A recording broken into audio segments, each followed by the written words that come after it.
miaravantsika rehetrarehetra manaraka ny fahita lavitra amin'izao ora sy fotoana zao dia manasantsika anaraka ny madimaso hatramin'ny farany. Androantsika dia apatsiaka kely aloha hoe efa mifarana ny saison 2 efa navoaka ihany koa ny anarandreo 12 izay nahazo ny loka goavana izay noman'ny madimaso androany ihany koa ny amalitsika mifantanina napetraka atao amin'ny page Facebook hoe inona no lohahevitra tiatsika hovoizina amin'ny saison 3 dia manasantsika ary anaraka fandaharana hatramin'ny farany. 12 ny mady reporter atsika tamin'ity saison 2 ty. Eny nisy tamin'ny saison 1 zany hoe nalaina ray isaky ny faritany. Tamin'ity saison 2 ty izy dia nalaina ray isa-paritra. Efa hitantsika tamin'iny herinandro iny mombamomba zareo. Androany mety atsika jeritodika kely. Reo olona nahazo loka reo aloha dia mariana fa eo amin'ny lafiny tsara kalitao ny vidéo nalefany zareo mazoto mandray anjara foana ato anatin'ny fandaharana. Loka ho azony zareo dia efa fantatsika ohatrany tamin'ny saison 1 ihany fa misy android anankiray miampy badge mady reporter anankiray ary indrindrindrindra anaraka formation kely zareo anatin'izany hoe journalisme participatif. Ndao raha antsika avy hatrany ary aloha ny feny izay zavatra rehetrarehetra izay. Nomenjanary anjara soakaela baka Toliara région Tsimandrefa dia faly fa voatinga anatin'ny nahazo loka baka madimaso faly aho ka misaotsany madimaso dia manentana antsika iaby rolahy mba hanjay anjara koa. Ya, izao moa zany no Gira orka fantatry ny namanao Facebook ihany koa hoe Golala Gira. Za dia avy aty faritra Simosignana, district ny Vondrozo, petraka eto amin'ny commune ny Vondrozo, Renivohitra. Dia za moa zany tsy dia mbola manana asa lazaina hoe fixe fa anisany afantaran'olo anahy eto amin'ny tanàna zany miresaka animation. Dia raha ny marina aza za mbola mipetraka amin'ny ray aman-dreny. Izao dia anisany nandray anjara tamin'ny lalaon'ny madimaso saison 2 thème makasika ny fanaonom-bonana. Eto dia faly satria anisany nahazo loka makasika nahazo loka amin'ity saison 2 ny pezy madimaso ty. Ka dia faly aho ary misaotra tanteraka ny pezy madimaso. Dia melohan'ny faharoa manaraka an'izay angambany dia isaorako tanteraka i madame Kiti Elvary soa izay nanoro ahy sy nampafantatra ny makasika ny page Facebook ny madimaso. Raha sisy ny fanampiny sy ny fampafantarany nataonay makasika ny ty madimaso ty dia sy no afaka hazo loka amin'ny saison 2 ty saison 2 ny page madimaso ty ka dia fisaorana tanteraka natolotra azy. Ary amaranako anazy tanteraka dia manentana asika rehetra magneragny faritra eran'ny Madagasikara mba handray anjara amin'ny lalao madimaso fa mahafinaritra izy ty. Ary misaotra tanteraka madimaso, misaotra koa madame Kiti, misaotra tompoko lahy, kasitraka tompoko vavy. Ya, Yandry no anarako, mipetraka eto Maivatanana, districtny Maivatanana raha teo, région Betsiboka. Dia faly anisan'ireo voasafidin'ny madimaso tamin'ity saison 2 ty zany. Dia manentana antsika rehetra mba handray anjara hatrany hitanivin'ny madimaso. Misaotra tompoko. Vala tsara antsika jiaby. Agnarana anakahy zegny Ranjetaina Nomenjanahary Jean Georgial, fa igny amin'ny agnarana hoe Georgial. Za zegny petsaka ty Diogosserez, région Diana. Za zegny dia faly fa anisan'ny voafanty ny madimaso tamin'ity saison 2 ty. Ke magnentana antsika jiaby zegny anjay anjara amin'ny madimaso. Tentsika. Karakory jiaby, vola sofoana ty boaka Majunga, mpianatra mémoriste en management entrepreneurial. Fa zany zao fa voafantina tamin'ny émission madimaso saison 2 amin'ny faritra Boeny. Ke manentana antsika jiaby mba hiparticiper amin'ny raha io fa zavabe manao anazy. Bokeo mbo mana expérience koa anao fifandraisanao amin'olo. En plus mbo omeny madimaso io fana koa anao mba ho lasa mpanadiady matiany. Ke iny koa basy andrasanao. Mandraisa anjara basy merci madimaso e. Viso agnarako baka Maintrano amin'ny faritsy Melaky. Zaho faly fa anisan'ny voafily amin'ny ty madimaso saison 2 ity. Koa manasan'ireo iaby rolahy mba anjay anjara amin'ny madimaso. Salama daholo tompoko, Randria Amsena Infini, avy aty amin'ny faritra Nalanjorofo, district Sainte Marie. Dia faly zany satria vao safidin'ny Madimaso tamin'ilay andiany faharoa nisy teo iny. Dia manentana antsika rehetrarehetra mba handray anjara amin'ity Madimaso ity fa mahafinaritra ilay izy. Saotra betsaka e. Stella ny anarako avy aty Ambositra, région Maoroamania. Dia faly fa anisan'ny voasafidin'ny Madimaso amin'ity saison 2 ity. Dia manentana antsika rehetra mba handray anjara amin'ny Madimaso.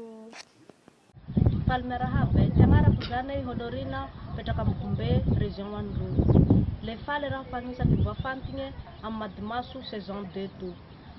Le magnentana antsika agnaby koa mba handray anjara zay mbe tsy nandray anjara fa soa io afaka irehafa zay raha tamika rehafa leagna mipetraka sady faly miarahaba atsika rehetra zay ny tenako ny anarako moa dia herinandrasana tozony Irina Stefan petsaka ty Atsiarana région Analamanga. Faly satria anisan'ny voafantany tamin'ny saison 2 tamin'ny Madimaso dia eniko namana dia manentana atsika rehetra mba handray anjara Madimaso fa mahafinaritra kokoa Madimaso teninao teny.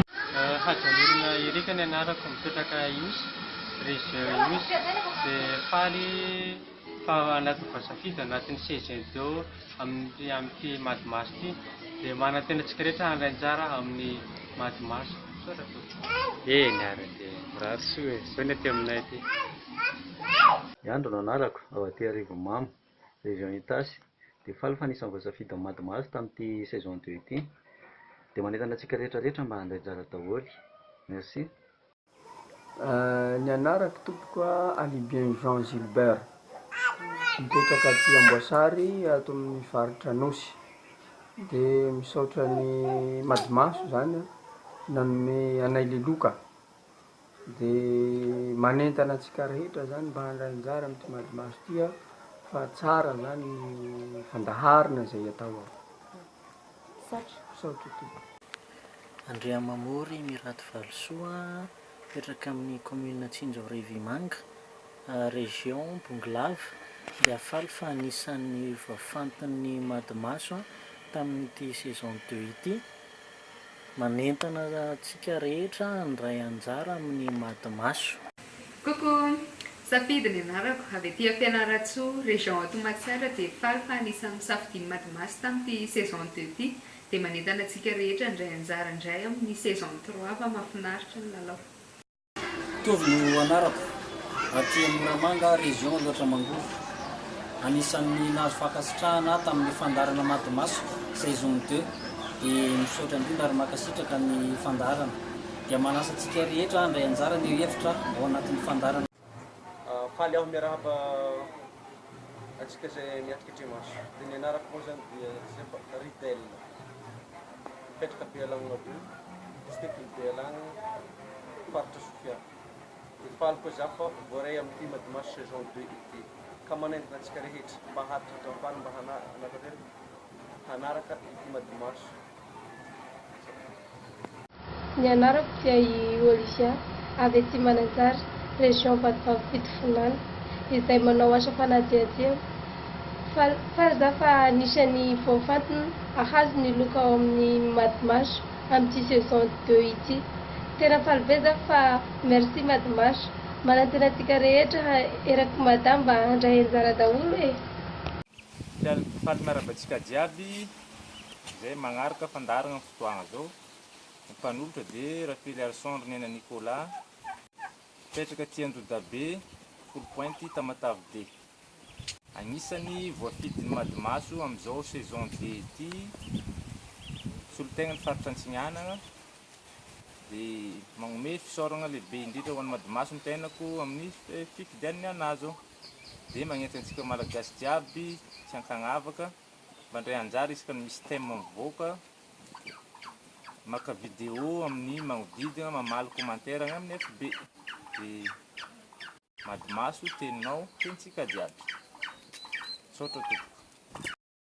Ny anarako Andriamparany Léonard Joseph izay mitondra ny pseudo Leonard Jomotakely no anatin'ny tambajotra tserasera Facebook avy aty amin'ny faritra Vakinakaratra ary mipetraka ho an'ny commune Ambonivohitra Antsirabe Fokotany Antanambao. Faly dia faly ny tena koa ranandria fa anisan'ireo voafidy tamin'ny besin'ny maro andray ny loka amin'ny fandaharana madimaso satria zavatra tsy nampozina mihitsy ilay izy fa mba hoe nandray anjara fotsiny ihany dia atao le izy dia rehefa natao moa zany dia mba tafiditra tao anatin'ireo izay nandray loka ny fanetanana izay ho atao antsika rehetrarehetra dia ataovy fandaharana madimaso na ianao amaly commentaire na ihany koa ianao andray anjara mivantana mihitsy izany hoe andefa vidéo any madimaso dia entanina isika rehetrarehetra tsy dia tena hoe ilay andray loka loatra no tena tanjoko alohany raha ohatra ny anahy manokana fa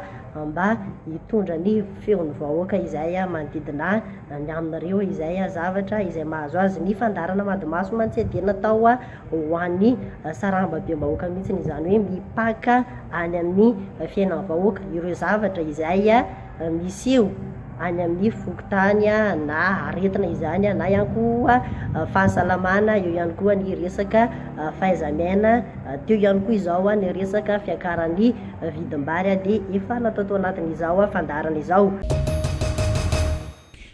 Hotsaivina kely aloha hoe inona marina moa ty fandaharana madimaso ty efa fantatsika foana zay satria efa enim-bolana kosa zay nisokafan'ny fandaharana madimaso dia fandaharana anankiray misokatra ho antsika rehetrarehetra ho amin'ny besin'ny maro ho antsika olon-tsotra izay mazoto aneo hevitra sy resaka. Tamin'ny saison 1 antsika dia nijery trangam-piarahamonina 1/10 izay nahitana hoe ny ankizy dia tena nahaliana antsika rehetrarehetra ny resaka anazy. Ny saison 2 indray dia nifototra manokana antsika tamin'ny reto lohahevitra lehibe anankitelo reto izay ny fahasalamana, ny zoam-pirenena ary ny resaka fahaizamiaina. Hiditra indray ary ny saison 3 napetraka tamintsika mpanaraka madimaso rehetrarehetra hoe inona ny lohahevitra tiantsika ho resahana amin'ny saison 3. Raha lohahevitra narosinareo taty aminay aloha dia maro fa ireto ny tena miverimberina matetika: ny fandriam-pahalemana, ny taom-baovao, ny fiomanana amin'ny fahavaratra, ny fananan-tany, ny resaka politika, ny fandaharam-pianarana, ny fitondran-tena tokony hananan'ny tanora, ny hoavin'ny tanora, ny fivarotana eny amoron-dalana, ny mpitandro amin'ny filaminana, ny ankizy sy ny teknôlôjia ary ny kolikoly. Aty anjaridaina Nandoalo aty no hitondran'ny madimaso antsika rehetrarehetra izay manaraka amin'ny fandaharana androany ato amin'ny restaurant chez Lorenzo. Manatrika antsika eto madame Moretti izay efa mpanohana foana madimaso hatramin'ny andohan'ny fandaharana dia ho apetrakantsika aminazy ny fantaniana androany hoe raha aminao Enso madame Moretti inona ny lohahevitra mety mba ho tianao resahana amin'ny saison 3 ato amin'ny madimaso. Tiako zao raha mba resahana amin'ny saison 3 madimaso hoe ahoana ny fomba fampiasana ny arabe ho an'ny mpandeha tongotra, ho an'ny mpandeha bisikileta, ho an'ny mpandeha moto, ho an'ny mpandeha fiara, ho an'ny mpandeha fitaterana iombonana sy zay rehetra mampiasa ny arabe iombonana. Za zao tiako mba ohatrany hoe misy fanadihadiana amin'izany dia misy fampianarana satria ilay vokatsy ilay fanadihadiana fampianarana raha tsy diso amin'ilay madimaso. Marina daholo voalaza ny Enso teo misaotra anazy tsika name an'izay sosikevitra raha izay androany dia misaotra antsika rehetrarehetra koa nandray anjara tao anatin'ny page Facebook namaly an'izay hoe inona sosikevitra afaka ho resahantsika amin'ny saison 3. Raha ho mariana kely aloha dia efa mahatratra any amin'ny 4 alina antsika zao manaraka fandaharana ao anatin'ny page Facebook dia ao foana moa zany ny alalana ny vaovao rehetrarehetra mahakasika fandaharana, mahakasika ny mpandray anjara mahazo loka, mahakasika ny lohahevitra ho resahana isan-kerinandro. Dia amin'ny saison 3 zany ny fotoana efa mivoaka amin'ny page Facebook madimaso ny lohahevitra ho resahantsika voalohany dia aza adino fa isan-kerinandro eto madimaso miteny ianao miteny veloma daholo. Raha ho isaky ny alatsinainy, ny alarobia, ny zoma ary ny asabotsy ny fandaharana madimaso. Raha te handray anjara ianao dia mandehana eo amin'ny page Facebook madimaso ary valio fanontaniana izay mipetraka isan-kerinandro amin'ny alalan'ny vidéo na sary na commentaire. Ny vidéo ataonao dia azo alefa MP amin'ny Madimaso na koa alefa mailaka amin'ny madimasotv@gmail.com.